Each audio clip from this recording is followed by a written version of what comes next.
এদেশের গঞ্জ গ্রামে খোদার নামের তসবিহাতে কত পীর আউলিয়াদের অশ্রু ঝরে গভীর রাতে। দেশের সন্তানেরা মক্তবে যায় কোরআন বুকে, সে আল কোরআনের শাসন কায়েম করতে হবে। এদেশে সবাই আল্লাহু আকবারের সুরে সূর্য ওঠে, এদেশে আল্লাহু আকবারের সুরে সূর্য ডোবে। ঠিক না বলেন? এটা বাংলাদেশ। প্রতিদিন সূর্য উদিত হয় ফজরের আজানের ধ্বনির সঙ্গে সঙ্গে, প্রতিদিন সূর্য অস্তমিত যায় মাগরিবের আজানের ধ্বনির সঙ্গে সঙ্গে। ঠিক কিনা জোরে বলেন? ইমানের তপ্ত আগুন জ্বলছে সবার বুকে বুকে। কার কার বুকে সেই আগুনটা আছে?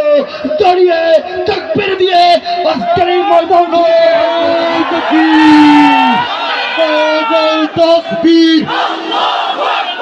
ইসলামের শত্রুরা নাস্তিকদের আস্তানা ভেঙে দাও, গুড়িয়ে দাও।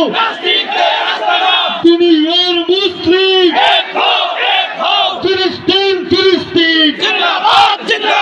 জিন্দাবাদ জিন্দাবাদ। নাস্তিকদের দুই জনে মাশাআল্লাহ। বসে পড়ি আমরা একটা মহড়া দেখাইলাম। আমরা যদি হুত্তে ঘুমায়ও থাকি, আমরা যদি লেটাতে বসেও থাকি, আসলে বৈশাও নাই, ঘুমায়ও নাই, আমরা ঈমান নিয়ে সব সময় প্রস্তুত হয়ে দাঁড়িয়ে আছি।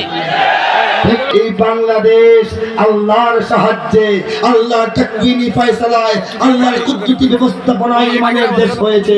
আল্লাহ নীরবে নীরবে গোপনে গোপনে এই ভূখণ্ডকে ঈমানের একটি দুর্গ বানিয়েছেন। ঠিক কিনা? কারা কারা সেই দুর্গের সৈনিক তুলে দেখাবো ইনশাআল্লাহ। লিল্লাহি তাকবীর, লিল্লাহি তাকবীর, লিল্লাহি তাকবীর। ঈমানের সৈনিকেরা ভয় পেও না, রাত্রি আধার হচ্ছে বলে।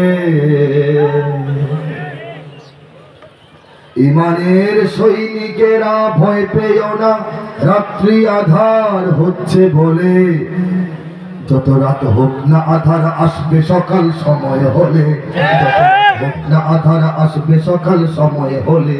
এ স্বাধীন জন্মভূমির রক্ষীরা সব প্রস্তুতি নাও দিন বদলে, এ স্বাধীন জন্মভূমির রক্ষীরা সব প্রস্তুতি নাও দিন বদলে।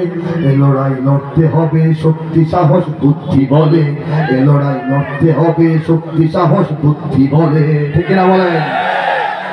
ওরা ইসলাম যদি চায় বাদ দিতে সংবিধান থেকে, চায় না কিছু কুলাঙ্গার। ইসলাম রাষ্ট্র ধর্ম ভাল লাগে না, খাবে না, বলে না, রাখবো না, থাকবে না বললে ওরা ছিল না। এখন কি ইসলাম নাই না সে নিজেই নাই? ওরা ইসলাম যদি চায় বাদ দিতে সংবিধান থেকে, আমরা হইতে হইতে ঘুমায়াম নাকি শুয়ে শুয়ে ঘুমাবো? ওরা ইসলাম যদি চায় বাদ দিতে সংবিধান থেকে, মোরা ইসলাম দিয়ে এই রাষ্ট্রটাকেই রাখবো ঢেকে। ওরা কোরআনকে অসম্মান যদি দেয় দেখবো সেকে, কাপনের পরব কাপড় গায়ে শহীদের রক্ত মেখে, কাপনের পরব কাপড় গায়ে শহীদের রক্ত মেখে। শহীদের রক্ত ধারায় এদেশের পাড়ায় পাড়ায়, শহীদের রক্ত ধারায় এদেশের পাড়ায় পাড়ায়। সময়ের এক ইশারায়, সময়ের এক ইশারায় লক্ষ আগুন উঠবে জ্বলে। ঈমানের সৈনিকেরা ভয় পেও না, রাত্রি আধার হচ্ছে বলে। যত রাত হোক না আধার আসবে সকাল সময় হলে, যত রাত হোক না আধার আসবে সকাল সময় হলে। ঠিক না?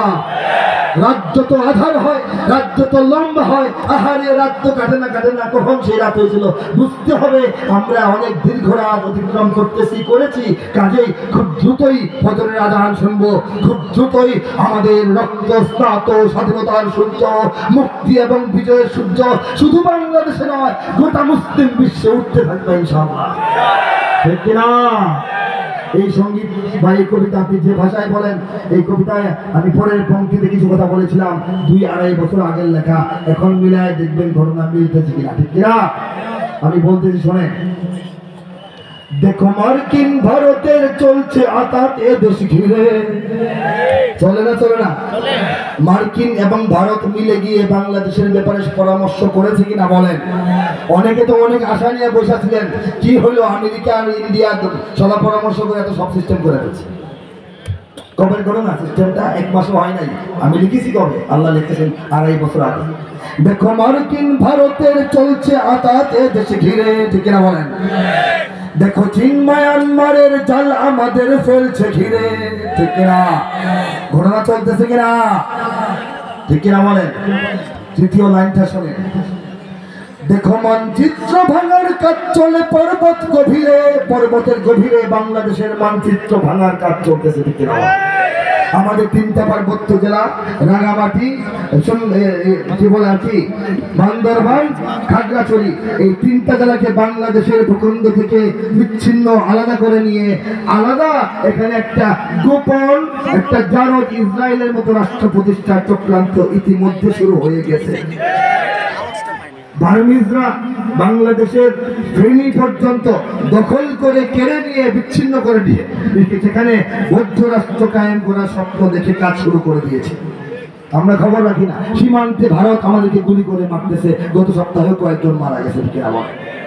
এই যে পরিস্থিতি আমাদের গায়ের উপর কাঁধের উপর আসা পড়লেও আমরা বুঝি না, অথচ যারা চিন্তক, যারা গবেষক, যারা বিশ্লেষক আগে থেকে বুঝেন, লেখেন, মানুষকে শোনান, আমাদের এখন জানতে হবে, আর তো বসে থাকার সময় নাই।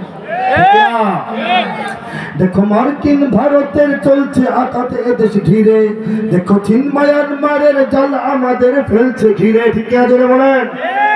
দেখো চীন মায়ানমারের জাল আমাদের ঘিরছে ধীরে, দেখো মানচিত্র ভাঙার কাজ চলে পর্বত গভীরে, দেখো ইসলাম বিনাশের প্রস্তুতি নাস্তিক শিবিরে। আছে না নাই? আছে না? মুমিনের এই মাটিতে, ইমানের এই ঘাটিতে, মুমিনের এই মাটিতে, ইমানের এই ঘাটিতে মুনাফিক নর্দমাদের, মুনাফিক নর্দমাদের, মুনাফিক নর্দমাদের পুষ্প মোরা পায়ের তলে, মুনাফিক নর্দমাদের পুষ্প মোরা পায়ের তলে। ইমানের সৈনিকেরা ভয় পেও না, রাত্রি আধার হচ্ছে বলে, যত রাত হোক না আধার আসবে সকাল সময় হলে, যত রাত হোক না আধার আসবে সকাল, বলেন, সময় হলে। সময়ের আগে কিছু হয় না, সময়ের আগেই মন ভাঙতে নাই, ঘাবড়াইতে নাই, ঠিক কিনা বলেন? ভেজা লাকড়ি চুলার মধ্যে ঠেলাইলে কোনো লাভ আছে? লাকড়ি ঝনঝন টন টন শুকাইতে শুকাইতে, রোদ লাগতে লাগতে, নিষ্প্রাণ পানিহীন কিছুই যখন একদম শুষ্ক হয়ে যায়, আগুন লাগানোর আগে লেগে যায়, ঠিক কিনা বলেন?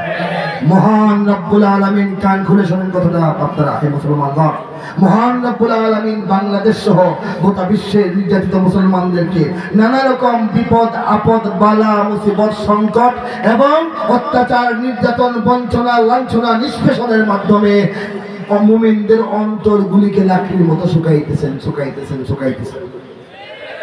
আমরা দেখি উপায় নাই, আমরা দেখি জানে পানি নাই, আমরা দেখি বাঁচার মতো শ্বাস নেওয়ার উপর মানে আমাদের কোনো উপায় নাই।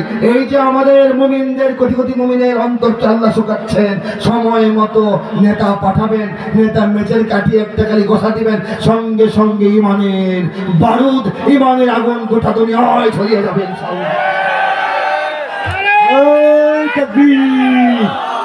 নারায়ে তাকবীর, আল্লাহু আকবার, দুনিয়ার মুসলিম এক হও, এক হও, দুনিয়ার মুসলিম। আজকের সম্মেলন সফল হোক, সফল হোক, সফল হোক আজকের সম্মেলন। নারায়ে তাকবীর, আল্লাহু আকবার। সারা পৃথিবীতে নতুন এক জাগরণ দামামা বাজিয়ে আমাদের সামনে আসতেছে, আপনারা খেয়াল করেন কিনা? সারা পৃথিবীতে নবজাগরণ ঘটবে, ইমান ও ইসলামের একত্ববাদের, মুসলমানদের ঐক্যের পথ আবার সুগম হবে, আবার নতুন বিপ্লবের সূর্য উঠবে ইনশাআল্লাহ। এই শতাব্দী, চলমান শতাব্দী হবে ইসলামের পূর্ণাঙ্গ বিজয় শতাব্দী। বলেন জোরে ইনশাআল্লাহ। এই বাংলাদেশকে হত্যা করার জন্য, এই জাতিকে হত্যা করার জন্য নাস্তিক, মুরতাদ, বেঈমান, কুলাঙ্গাররা এই দেশের জন্মের পর থেকে টানা 53 বছর ধরে বহুমুখী কাজ করতেছে, চক্রান্ত করতেছে। প্রথমত অনেক অসংখ্য মিডিয়া, তারা দিন রাত 24 ঘন্টা তাদের খবরে, তাদের এই বিজ্ঞাপনে, তাদের আলোচনায়, তাদের সংবাদে, তাদের প্রতিবেদনে, তাদের টকশোতে ইসলামকে ছোট করার, ইসলামকে খাটো করার, ইসলামকে নিচে ফেলার, ইসলামকে বেলা ইসলামকে অচল সাব্যস্ত করার চেষ্টা করতেছে কিনা জোরে বলেন। কথা বুঝলে আওয়াজ দিবেন। একটা শক্তির কথা বললাম, এদেশে অসংখ্য নামে বেনামে গোপন প্রকাশ্য এনজিও এদেশের মানুষ ঈমান হরণের চেষ্টা বিগত 50 বছর ধরে করতেছে কিনা জোরে বলেন। এদেশের শিল্পী, সাহিত্যিক, লেখক, কবি, গবেষক, এই প্রকৃতির বড় বড় চেয়ারে বসা অসংখ্য নাস্তিক মুরতাদরা তাদের লেখায়, তাদের কথায়, তাদের গল্পে, তাদের কবিতায়, তাদের ছন্দে, তাদের প্রতিভায়, তাদের বইয়ে, তাদের বই মেলায় ইসলামকে ক্ষতিগ্রস্ত করার চেষ্টা চালিয়ে যাচ্ছে ঠিক কিনা বলেন। কিন্তু আল্লাহ বলেন ওয়া মাকারু ওয়া মাকার আল্লাহ, তারা ষড়যন্ত্র করবে, আল্লাহ পরিকল্পনা করবেন। তারা আল্লাহ বলেন হ্যাঁ ইউরিদুনা লিইউতফিউ নূরাল্লাহি বিআফওয়াহিহিম ওয়াল্লাহু মুতিম্মু নূরিহি ওয়ালাউ কারিহাল কাফিরুন। আল্লাহ বলে আমার দুশমনরা আমার বাতি ফু দিয়া নিভাই ফেলতে চায়, কিন্তু আমি তো আমার বাতি সম্পূর্ণ আকারে জ্বালাইতে চাই। আমি আমার বাতি জ্বালাবই, এতে তাদের মনে কষ্ট হোক, দুঃখ হোক, রাগ হোক, চিল্লাচিল্লি করুক, খেক খেক করুক, ফেক ফেক করুক, তারা মাঠে চিল্লাচিল্লি করুক, সংসদে চিল্লাচিল্লি করুক, টকশোর মধ্যে বম বম করুক, কোনো লাভ হবে না। এই কথা আল্লাহই বলে দিচ্ছেন ঠিক না। ওরা তো বকবকম করতেছে না, কিন্তু দেখেন এত এত ষড়যন্ত্র, এত এত ডলার পাউন্ড ইসলাম থেকে বাংলাদেশকে বিচ্ছিন্ন করার জন্য খরচ হওয়ার পর এদেশের মানুষ কি ইসলাম থেকে দূরে সরে চলে গেছে বলেন তো?